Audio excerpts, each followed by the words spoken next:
RI Academy Podcast One Student, One Creativity. What is more dangerous than a cracked soil? What is more frightening than a failed harvest? More unsettling than an empty well? Perhaps it is the moment when people begin to lose their hopes, when silence replaces solidarity, when resignation replaces responsibility. Welcome back to RI Podcast, One Student, One Creativity. This is Literature in ELT Podcast, a space where literature is not just something we read, but something we experience, question, and live through. Today, we're going to explore the novel Kemarau by Navis, a powerful Indonesian story about a village struggling through drought.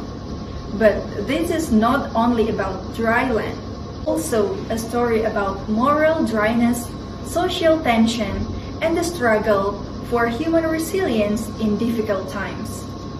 To guide our discussion, we use the reader response framework developed by Richard Beach and James Marshall. These frameworks reminds us that meaning is not fixed inside a text. Meaning is created when readers interact with it. With me, Agnes Indah Pramudia, and two insightful guests. Here there is April, an ELT specialist who integrates literature into language classrooms. Hi, my name is April Yanti, and you can call me April. And Vinny, who approaches this discussion from a sustainability perspective. Hi everyone, my name is Vini Atika and you can call me Vini. So without any further ado, let's begin. RI Academy Podcast One Student, One Creativity. In many classrooms, literature is treated as something distant, something to analyze structurally, summarize, or test.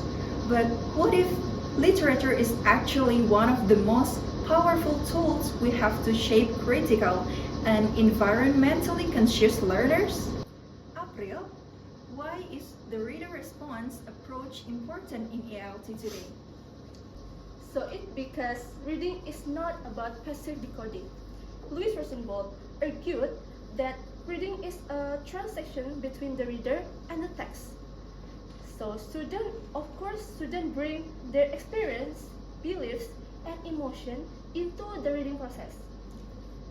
So when we apply reader response in ELT, students do not just ask like, what does the author mean?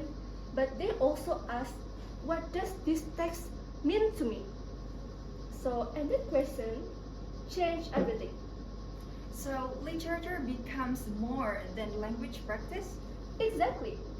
It becomes a reflective space where students develop vocabulary, critical thinking, and emotional awareness at the same time. Alright. And today, that reflection leads us to climate change, a crisis that is no longer abstract, especially in tropical countries like Indonesia. The first stage is describing. Before interpreting, before judging, students must first learn to observe carefully. So, from your both perspective, what do they notice in Kemarau? In Kemarau, they describe a dry and fragile village. The earth cracks, rice fields fail, and water becomes scarce. People also grow anxious. In ELT terms, this stage builds environmental vocabulary such as drought, irrigation, crop failures, scarcity, and resilience. From here, students practice descriptive language while engaging with environmental realities. Yes, and also we can see that from a sustainability perspective, this description reflects real climate patterns. And we can see that from report Intergovernmental Panel of Climate Change show that extreme drought are increasing in frequency and intensity in tropical regions. So when students describe the setting of the novel, the student also indirectly describing our work. Yes, that's true, that's true. So awareness is begin with attention, and attention begins with description. Sure. Alright, so once students describe the drop, they begin asking deeper questions. Is it only a seasonal event, or could it be a symbolic? Actually, many students interpret the drought metaphorically, not only the dryness of the land, but also the dryness of compassion, the dryness of cooperation, and the dryness of leadership. They begin to notice how precious reveals character. Yes, and that interpretation resonates strongly with today's climate crisis.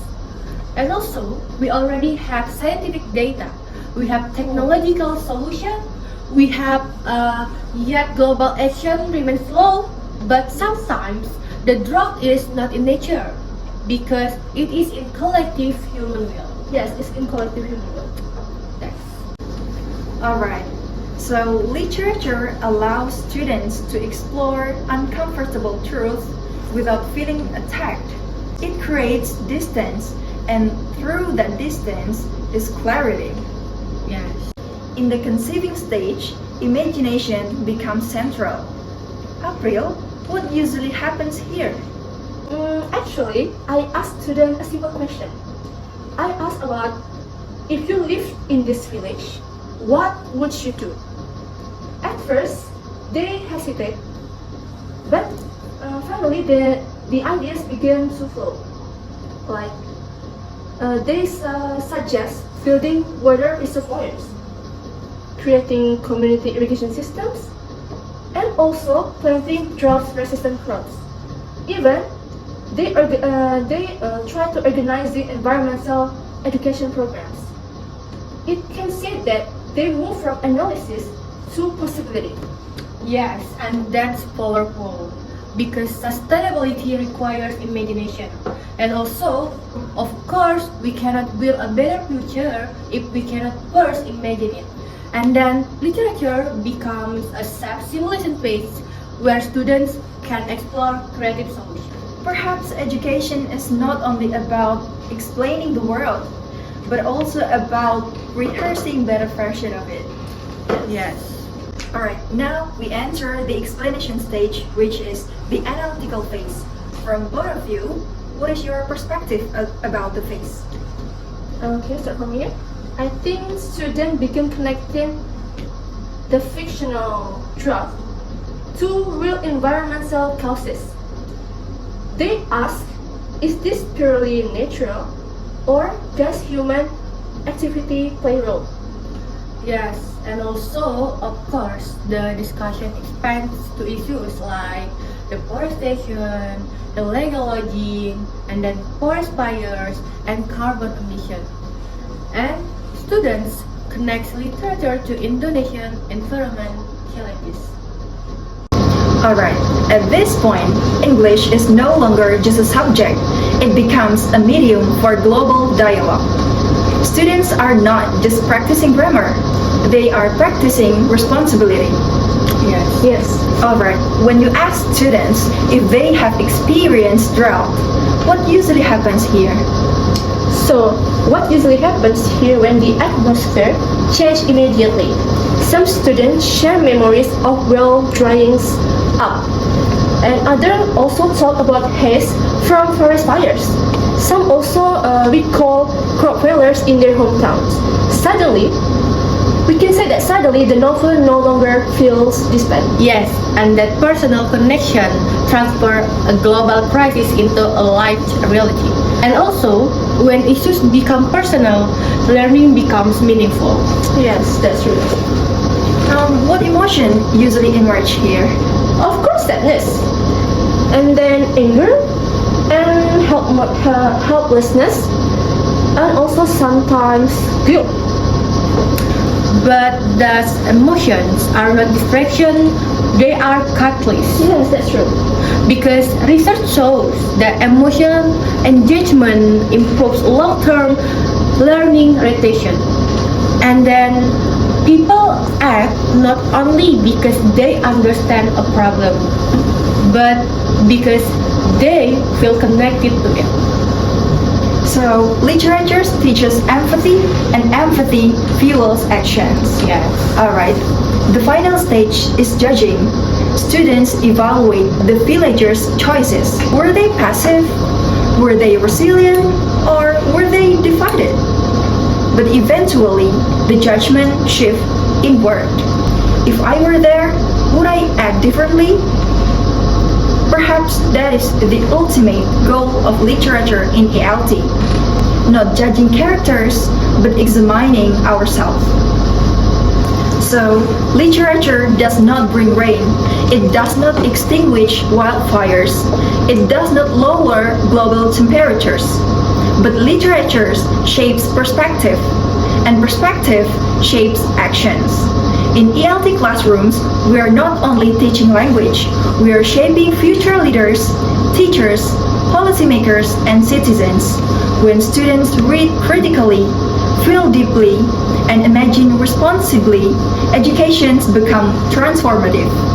Perhaps the most dangerous drought is not when rain fails to fall, but when compassion stops growing and responsibility dries up. Today we have learned that reading means to observe carefully, to interpret thoughtfully, to imagine boldly, to analyze critically, to connect personally, to feel deeply, and finally, to judge ourselves honestly. Thank you for listening to Literature in ELT and Sustainability. Stay critical, stay reflective, and stay eco-conscious. See you in the next episode.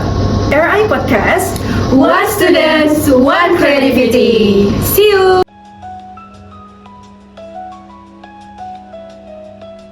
RI Academy Podcast, One Student, One Creativity.